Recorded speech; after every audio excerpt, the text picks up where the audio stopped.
दिल्ली से खबर है। कांग्रेस के प्रभारियों, पीसीसी चीफ, सीएलपी लीडर और महासचिवों की बैठक खत्म हो चुकी है।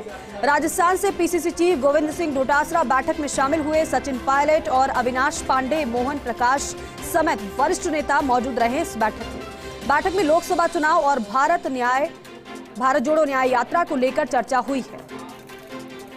ये आपको बेहद अहम जानकारी बता रहे हैं कि कांग्रेस के प्रभारियों, पीसीसी चीफ, सीएलपी लीडर और महासचिवों की बैठक खत्म हो गई है।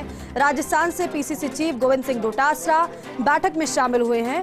बैठक में लोकसभा चुनाव और साथ ही साथ राहुल गांधी की जो भारत न्याय यात्रा निकलनी है 14 जनवरी से, जिसकी शुरुआत होनी है, उसको लेकर चर्चा हुई है।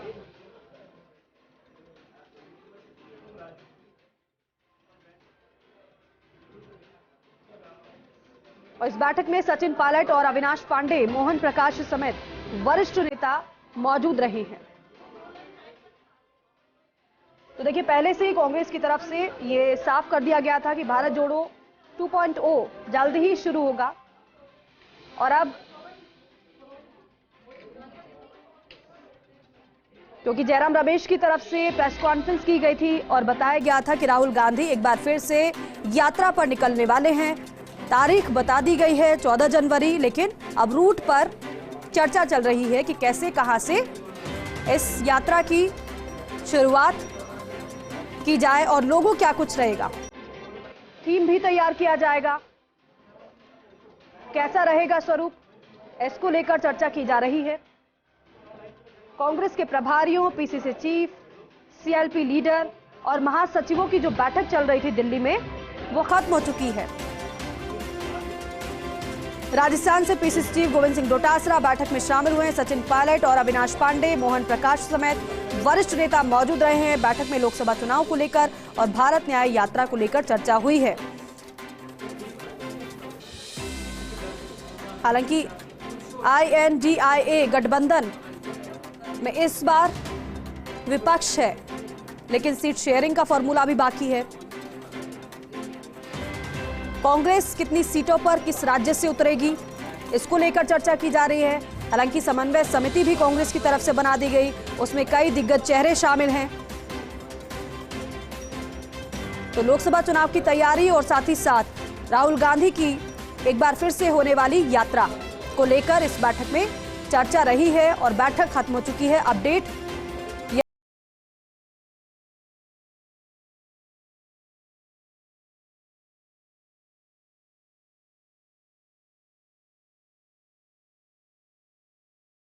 दिल्ली न्यूज एडिटर अदिति नागर हमारे साथ फोन लाइन पर मौजूद हैं। अदिति, ये जो बैठक रही है दिल्ली में बेहद महत्वपूर्ण रही है, क्या इस बैठक में रहा है, विस्तार से जरा जानकारी दीजिएगा। बिल्कुल, देखिए, भारत न्याय यात्रा की तैयारी लंबे समय से चल रही है और उसका पार्ट 1 तो पहले ही हो चुका है। इसलिए इस बार तैयारियों में आपने हाल ही में देखा होगा कि किस तरीके से हरियाणा में जहां पर कंटेनर तैयार हो रहे हैं, प्रियंका गांधी एक दौरे पर भी गई।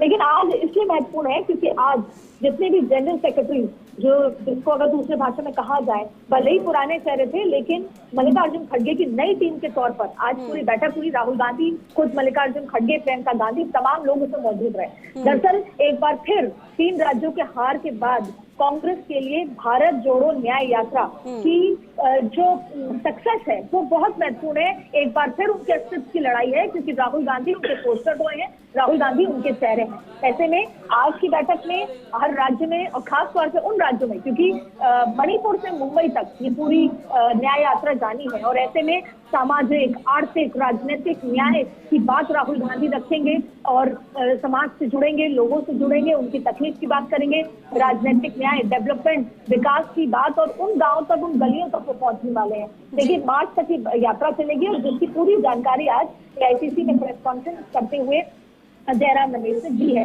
कब से शुरू होगी, कितने किलोमीटर होगी, तमाम चीजों को लेकर बड़ी भारी मात्रा में कंटेनर्स भी तैयार हुए हैं। लेकिन इसके इतर जहां पर कांग्रेस 3 राज्यों के चुनाव हारी, और वो राज्यों के चुनाव नहीं, वो 2024 का नैरेटिव हार गई। दूसरी बड़ी बात है कि एक तरफ अभी जो इंटरनल बैठक हुई जिसमें मुकुल वासनिक मौजूद रहे, जिसमें अशोक गहलोत मौजूद रहे, उसमें इस बात की भी चर्चा हुई कि अगर इसी स्थिति में कांग्रेस आगे बढ़ती रही तो 2019 से भी कम सीटें आएंगी, और इस बात को राहुल गांधी के सामने रखा गया।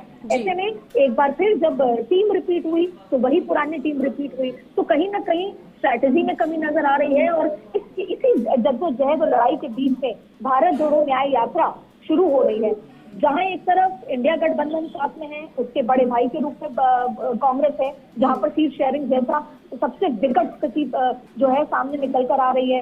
एक तरफ जहां पर सीपीएम उन्हीं के जो अलायंस के पार्टनर्स हैं वो नहीं चाहते कि केरल और वायनाड से वो चुनाव लड़े, और वहीं कांग्रेस ये चाहती है कि जो एक राष्ट्रीय पार्टी है ज्यादा सीटों पर चुनाव लड़े। तो एक तरफ तो ये स्थिति पैदा हुई है और दूसरी तरफ भारत जोड़ो न्याय यात्रा की सक्सेस सबसे महत्वपूर्ण है। हालांकि जिसने भी भारत जोड़ो न्याय यात्रा को प्लान करा, जो स्ट्रेटेजिस्ट है, उसने मणिपुर से इसको पिक किया, क्योंकि आपने देखा होगा कि पिछले 2 सत्र में मणिपुर का मुद्दा बहुत गरमाया। तो कहीं ना कहीं अपनी स्ट्रेटेजी के तहत उस इमोशंस के साथ इस यात्रा को उठाया जा रहा है, क्योंकि न्याय मणिपुर में नहीं मिला। इस बात को रखते हुए भारत जोड़ो यात्रा, भारत न्याय यात्रा शुरू हो रही है। तो कहीं ना कहीं कांग्रेस एक बार फिर राहुल गांधी की इस यात्रा को सफल बनाने के लिए पूरी तरीके से तैयार है।